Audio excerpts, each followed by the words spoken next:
bad boys. What you gonna do?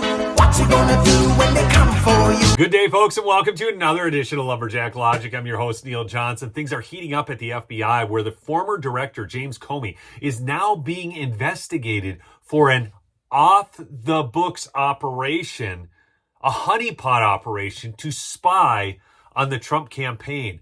This is a wild ride. We're going to bring you back in history to that time because there were a number of things that Comey was involved in, along with that Peter Strzok, Lisa Page, all of these people. It was just nuts. This is actually bigger than Watergate. It is one of the most scandalous crimes ever perpetrated on an American citizen by the FBI. So let's first go to some recent statements by Comey on just how scared he was of Donald Trump getting elected. And as we get into this report, you're going to see why. Are you concerned that it may get a test unlike any other if Donald Trump is reelected? I mean, when you think about a second Trump administration, what do you think the implications would be for the FBI? Oh, serious for the Justice Department and the FBI, because Trump is coming for those institutions. He knows their power, and I think he has regrets that he didn't work hard enough to corrupt them last time. So he's coming for them, and that's a danger for all Americans. He's going to put people in positions in those organizations. He didn't have all-stars the last time. He'll have the bottom of the barrel this time, but people who will want to do his will, and that should worry every American. This election matters. Because of a reason like that, people have to participate. You cannot sit on the sideline. I don't care how you feel about Joe Biden, you must vote for him because the consequences on the other side are too severe. You must vote for Joe Biden no matter how you feel about him, folks. Because it's bad for America? No, because James Comey's worried about how bad it's going to be for him.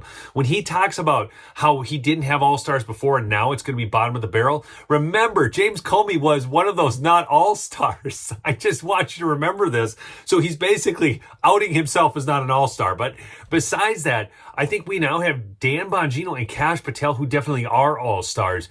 The great concern is what they're uncovering. And remember, a honeypot is designed to entrap people. Like this guy was entrapped by a Chinese spy named Fang Fang. But apparently the Trump campaign didn't fall for that. So here we go. From the Washington Times, FBI leadership is starting in an investigation into the origins of the agency's plan a decade ago to infiltrate the campaign of presidential candidate Donald Trump using two female undercover honeypot agents. The off-the-books investigation, launched in 2015 by FBI Director James B. Comey, was revealed by an agency whistleblower in a protected disclosure to the House Judiciary Committee last year and first reported exclusively by the Washington Times in October. If this is true, he's a dirty cop. And this is the same thing that is alleged that they did the same thing to Martin Luther King Jr. as well and recorded him to use as leverage. So the FBI, which was supposed to have reformed if this report is true, apparently never reformed at all. The agency has a history of this. I mean, the Whitmer kidnapping plot, FedEps, all these types of things where they plant people, they try to plant evidence like pipe bombs or whatever so that they can make up these stories. I mean, I even read one time about a mentally handicapped person that they got a bank robbery scheme on, provided him with the truck and the guns. I mean, there is a terrible history here at the FBI. And then they're trying to use these honeypot schemes against the leading candidate for president of the United States of America. It's wild.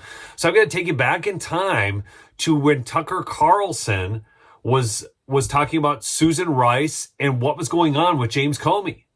In Rice's words, quote, "The president asked Jim Comey to inform him if anything changes in the next few weeks that should affect how we share classified information with the incoming team." Comey said he would. Now, what exactly does that mean? Here's what it means. The President of the United States turned to the head of the FBI, the most powerful law enforcement official in America, and said, "Continue to secretly investigate my chief political rival so that I can act against him." Comey's response, "Yes, sir." That's what Obama was saying, openly. In any normal period in American history, this exchange would define Barack Obama forever. Obama would be known as the disgraced former president who used federal law enforcement to hurt his political enemies. That's what he did. Unfortunately, this is not a normal period. Already today, Obama's order that Comey investigate Donald Trump has been relegated to a little-known footnote.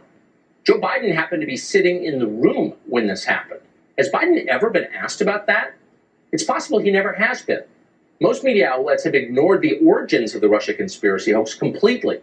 And as a result of that, Barack Obama's plan to derail his successor unfolded with very little opposition along the way, including from Republicans. So now we bring you back to the honeypot scheme, which is new news for most people because they didn't catch this story when it originally broke because, of course, we had the narrative of the media and we had the presidential campaign going on. But this is in addition to all the other hoaxes, the Russia hoax, the PP tape hoax, all of it. There's so many, it's hard to keep track of.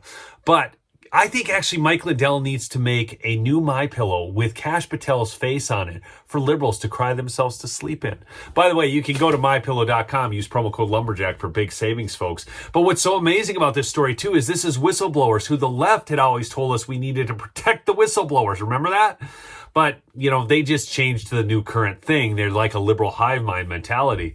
But the whistleblower said 2 female FBI undercover employees infiltrated Mr. Trump's 2016 campaign at high levels and were directed to act as honeypots while traveling with Mr. Trump and his campaign staff. The Times has learned that the Bureau, now led by Director Kash Patel and Deputy Director Dan Bongino, is looking for those once undercover employees under Mr. Comey's direction.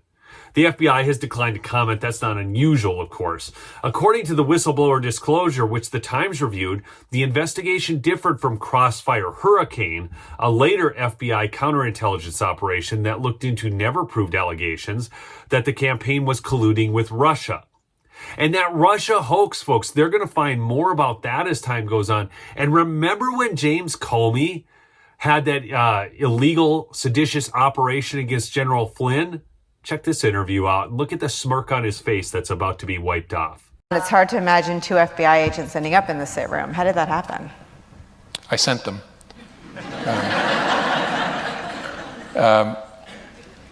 Something I probably wouldn't have done or maybe gotten away with in a more organized investigation, a more organized administration, in the George W. Bush administration, for example, or the Obama administration. The protocol, 2 men that all of us have perhaps increased appreciation for over the last 2 years. And in both of those administrations, there was process. And so if the FBI wanted to send agents into the White House itself to interview a senior official, you would work through the White House counsel, and there'd be discussions and approvals and who would be there. And I thought it's early enough, let's just send a couple guys over. And so... Don't you just love those liberal reporters with those liberal audiences just yucking it up? Well, the thing is, Trump was too trusting in his first administration, unlike the Bush and Obama administrations. And that's all changed now, as they were tight-lipped before the election. But this is where the whole thing gets really wild. Listen to this, folks.